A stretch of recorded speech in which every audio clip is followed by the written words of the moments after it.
Hey guys, it's Matt. Today I want to talk about the FX2, the new camera that Sony announced in their cinema series. Who is this camera for? Let's get into it.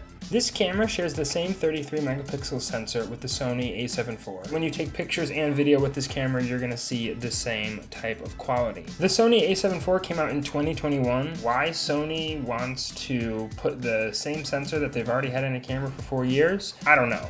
But what's also unique about this camera is it comes with a full tiltable EVF. A lot of filmmakers like this feature because they're able to come up with more creative shots. It helps with framing up the image more, which is kind of cool. However, I really like using the DJI mics, and if you put that receiver in the shoe mount, you're not going to be able to tilt the EVF all the way. This camera has a dual base ISO of 800 and 4000, as well as over 15 stops of dynamic range, and a 35mm crop mode for 4K at 60. And you can get 16-bit raw output, but that's only with an HDMI and an external monitor. I do wish the displays on the Sony camera were a little bit better. Alright, so let's talk prices. Right now on Amazon, the Sony FX2 is listed at $2,700, and if you add the additional top handle, that'll be $3,100. So that's a $400 difference. The Sony a7 IV is listed at $2,500, and the Sony FX3 is listed at $3,900. One of the stark differences between the FX2 and the FX3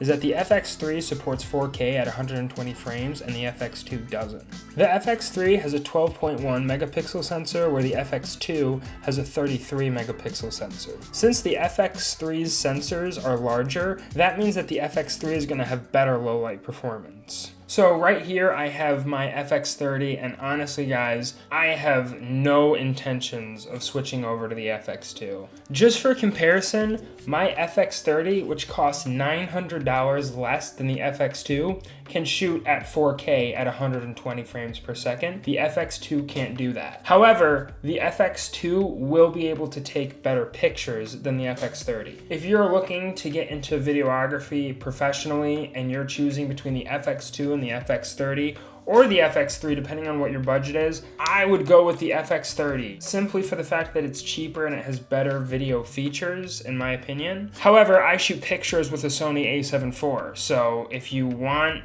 high quality pictures like the a7 IV and you want a great video camera, then yeah, go with the FX2, that would be great. I feel like the FX2 is more of a hybrid rather than an upgrade, so I'm gonna save my money. Tell me what you guys think in the comments down below. Also, this is the first time that I really watched a ton of creators. Sony sends these cameras out to the biggest creators so they can review it, and then the creator throws out the review video on the day that it's announced. When I first was reading through the comments and watching all the videos, there was kind of a negative connotation, but then I waited 3 or 4 days and I listened to some more reviews and I heard a lot more positive things about the FX2. The FX2 I wouldn't say is positive or negative. I think it would be great for first-time filmmakers. Guys, trust me, go with the FX30.